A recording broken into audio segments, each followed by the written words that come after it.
আমাদের আরো কিছু আকুতোভয় সৈনিক আছে। হাসনাত আছে, সার্জিস আছে, আসিফ আছে, ব্যারিস্টার আরমান আছে, ব্যারিস্টার ফুয়াদ আছে, ব্যারিস্টার শাহরিয়ার আছে। এদের একজনের গায়ে যেন আঁচ না লাগে। আমি তোমাদেরকে বলবো, হাসনাত, সার্জি, তোমরা আমাদের ছোট ভাই। তোমরা মনে করবা যে ড্যাম কেয়ার, নো, বাংলাদেশের জন্য তোমাদেরকে লাগবে, তোমরা ড্যাম কেয়ার হতে পারবা না। তোমরা নিজেদের সেফটির ব্যাপারটা চিন্তা করবা, কারণ বাংলাদেশকে তোমাদেরকে লাগবে। তোরা কি ভেবেছিস হাদি শেষ? নো। একটা হাদিকে গুলি করছস, 1 লক্ষ কোটি হাদি তৈরি হয়েছে। তোরা মনে করছিস ওসমান হাদি শেষ হয়ে গেছে? নো, ওসমান হাদি শেষ হয় নাই। ঘরে ঘরে লক্ষ কোটি হাদি তৈরি হয়েছে। গুলি লেগেছে হাদির আদর্শে, জুলাইয়ের মতাদর্শে। জুলাই শেষ হয় নাই। জুলাই সেদিন শেষ হবে যেদিন ভারতের আধিপত্যবাদ শেষ হবে আমাদের দেশের উপর থেকে, সেদিন জুলাই শেষ হবে। জুলাই শেষ হয়নি, জুলাই সেদিন পর্যন্ত শেষ হবে না। বাসায় বুড়া বাবা মা, অবুঝ সন্তান রেখে আসছি। হাদি শিখিয়ে দিয়ে গেছে, হাদি শিখিয়ে দিয়ে গেছে যে আল্লাহর জিম্মায় সংসার, বাচ্চা কাচ্চা ফেলে রেখে এসে রাজপথে কিভাবে বসে থাকতে হয়, রাজপথে কিভাবে ল্যাটকা মেরে বসে থাকতে হয়, হাদি শিখিয়ে দিয়ে গেছে। হাদি আমাদেরকে স্ট্র্যাটেজি শিখিয়ে দিয়ে গেছে যে তোমরা কিভাবে রাজপথ দখল করবা, কিভাবে রাজপথ না ছাড়তে হয়, হাদি আমাদেরকে শিখিয়ে দিয়ে গেছে। ৭১-এর ১৬ই ডিসেম্বর আমরা বিজয় দিবস পালন করি। আজকে মনে হচ্ছে আমাদের বিজয় আসে নাই। আমাদের বিজয় সেই দিন আসবে যেই দিন আরোরা আমাদের কাছে আত্মসমর্পণ করবে, যেদিন ইন্ডিয়া আত্মসমর্পণ করবে, সেদিন আমাদের বিজয় আসবে। ততদিন পর্যন্ত আমাদের বিজয়ের জন্য আমরা লড়ে যেতে থাকবো, আমাদের জুলাই চলতে থাকবে। সরকারের কাছে আবেদন, এই গ্রামে গঞ্জে শহরে সবখানে 15 থেকে 45 বিবেচনাক্রমে 50 পর্যন্ত মানুষদেরকে সামরিক ট্রেনিং দিতে থাকো। কারণ যেই 100 আততায়ী ঢুকেছে বর্ডার দিয়ে, এই 100 আততায়ীকে আমাদেরকে মোকাবেলা করতে হবে। সেই আততায়ীদেরকে মোকাবেলা করার জন্য যে শকুন থাবা উঁচিয়ে রেখেছে চারিদিক থেকে ইন্ডিয়া, সেই ইন্ডিয়াকে আমাদেরকে মোকাবেলা করার জন্য আমাদেরকে ঘরে ঘরে মা বোন ছেলে মেয়ে নির্বিশেষে ট্রেনিং দিতে হবে, কারণ আমাদেরকে এদেরকে মোকাবেলা করতে হবে। আমি ক্ষুদিরাম দেখি নাই, আমি আজাদ দেখি নাই, আমি হাদিকে দেখেছি। হাদি ছিল একটি বিপ্লব, বিপ্লবী নেতা কাকে বলে আমরা হাদিকে দেখে শিখেছি। নাওয়া খাওয়া সংসার বাচ্চা কাচ্চা ভুলে কিভাবে রাজপথ দখল করে থাকতে হয়, কিভাবে বলিষ্ঠ কণ্ঠস্বর, একটা আকুত ভয় কণ্ঠস্বর কিভাবে হয়, হাদিকে দেখেছি। আমি বলতাম হাদি হচ্ছে এই যুগের সাকা চৌধুরী। কোন ভাষা মানে না, ল্যাঙ্গুয়েজ মানে না, যেভাবে খুশি সে ভাষণ দিত। এখন তোদের বলতেছি যারা মেরেছিস, এখন কি মেয়ে মানুষের মুখ থেকে তোদের গালি শুনতে হবে? নে খা, দিব এখন তোদেরকে গালি। হাদি শিখে দিয়ে গেছে গালি কিভাবে দিতে হয়। পলিশড স্পিচ দিয়ে বিপ্লব হয় না, তোদের গালি দিয়ে তোদেরকে বন্ধ করতে হবে। তোরা হাদির গালি সহ্য করতে পারিস নাই, হাদিকে শেষ করে দিয়েছিস। এখন হাদির স্ট্র্যাটেজিতে আমাদের চলতে হবে, আমাদেরকে রাজপথ দখল করতে হবে। রাজপথ ছাড়ি নাই, জুলাই শেষ হয়নি, এটা বারবার বলছি। সরকারের কাছে আরো আবেদন, আমাদের আরো কিছু আকুতোভয় সৈনিক আছে।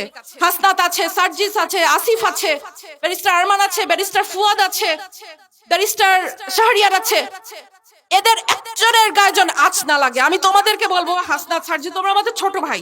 তোমরা মনে করবা যে ড্যাম কেয়ার, নো, বাংলাদেশের জন্য তোমাদেরকে লাগবে, তোমরা ড্যাম কেয়ার হতে পারবা না।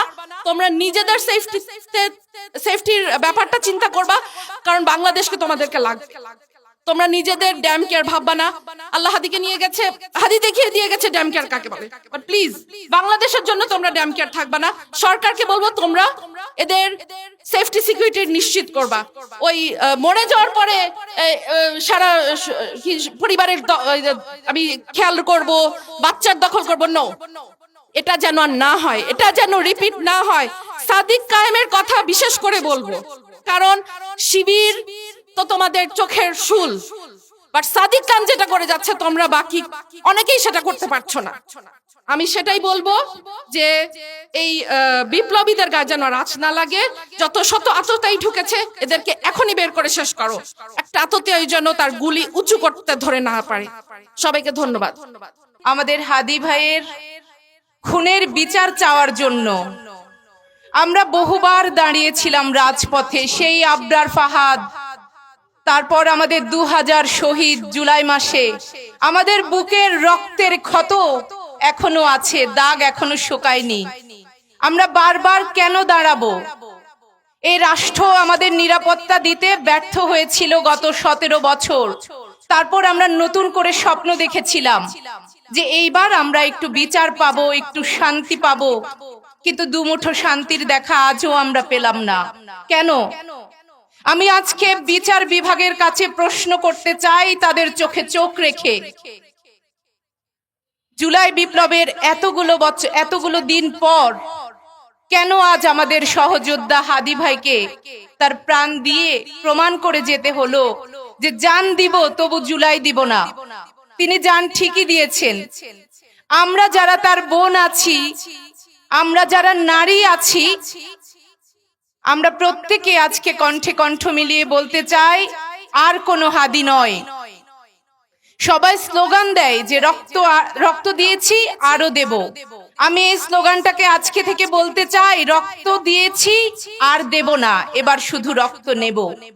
এতদিন পর্যন্ত প্রতিশোধ আমাদের হৃদয়ে কম আসতো, কিন্তু যখন দেখেছি আমাদের 2000 ভাই বোন যখন প্রাণ দিয়েছিল, তাদের একটা বিচারও করতে পারেনি এই ইন্টারিম, এই বিচার বিভাগ, আমরা তখন ব্যর্থ হয়েছি।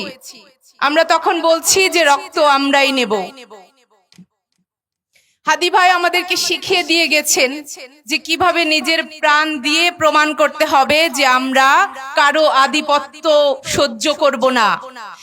হাদি ভাই তার কবিতায় লিখেছিলেন, আমি গতকাল তার একটি কবিতা আবৃত্তি করতে গিয়ে আমার বারবার বিশ্বাস হচ্ছিল না যে জলজ্যান্ত একটা মানুষ যে প্রত্যেক দিন টকশোতে কথা বলতো, যে তার মৃত্যুটাকে একটা ইনসাফের মৃত্যু নিয়ে তার রবের কাছে দাঁড়াতে চাইতো, সে মানুষটা আজকে আর আমাদের মাঝে নেই।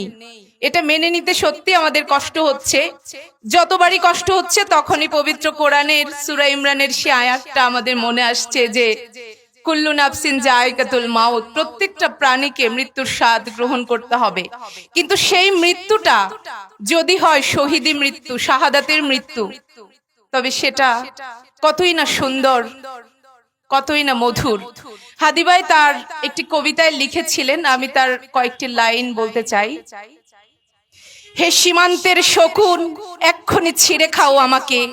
হে আটলান্টিকের ঈগল, শিগগির খুবলে খাও আমাকে। হে বৈকালে হ্রদের বাজ, আছড়ে কামড়ে ছিন্ন ভিন্ন করো আমাকে। আমার রক্ত রসে শুধু আজ অসহায়ত্ব আর অভাব। কাগজের কামলারা তাকে আদর করে নাম দিয়েছে মুদ্রাস্ফীতি। ঋণের চাপে নীল হয়ে যাচ্ছে আমার অনুচক্রিকা। সংসার চালাতে অন্তরে হয় ইন্টারনাল ব্লিডিং। কি আশ্চর্য, তবু আমি মরছি না। ওইদিকে দোজখের ভয়ে আত্মহত্যা করবার সাহসটুকু পাচ্ছি না।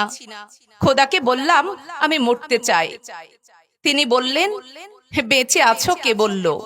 সহজ সাধ্য উন্নয়নের সাক্ষী হিসাবে রাজা তোমাকে মমি করে রেখেছেন। বাজারে দীর্ঘশ্বাস ফেললে নাকি রাজ্যের ভীষণ বদনাম হয়। রাজারও মন খারাপ হয় খুব। হাদি ভাই তার এই কবিতার শেষ লাইনটি লিখেছিলেন যে দল বেঁধে হামলে পড়ো আমার বুকে, আমার রান থান চক্ষু কলিজা আজ সব তোমাদের গনিমতের মাল। দেশি শুয়ার খুবলে খাওয়ার আগেই আমার ইচ্ছে মতো ছিঁড়ে খাও তোমরা, কিন্তু দোহাই তোমার মস্তিষ্কটা খেও না, তাহলে শীঘ্রই দাস হয়ে যাবে তোমরা। খুনিরা হাদি ভাইয়ের দাস হয়ে গিয়েছে, কারণ তারা গুলিটা করেছিল হাদি ভাইয়ের মাথায়। তারা আজন্ম দাস হয়ে থাকবে। কিন্তু আমরা যারা জীবিত আছি, আল্লাহর কসম করে বলছি, আমরা হাদি ভাইয়ের আদর্শকে আমাদের বুকে ধারণ করব, লালন করব। যারা বারবার আধিপত্যের কথা বলে আমাদের দেশকে অস্থিতিশীল করতে চায়, আমরা তাদের দাঁত ভাঙা জবাব দিব। আমাদের জীবন যদি চলেও যায়, আমরা সে ভয় আর করব না, কারণ হাদি ভাই, আবরার ফাহাদ এবং 2000 শহীদ আমাদেরকে শিখিয়ে দিয়ে গেছেন আমরা আর থেমে থাকলে চলবে না। আজকে এখানে যারা এই উদ্যোগটা নিয়েছেন, সম্মিলিত নারী প্রয়াসকে আমি আমার বিশেষ কৃতজ্ঞতা এবং ধন্যবাদ জানিয়ে আমার বক্তব্য শেষ করছি। অনেক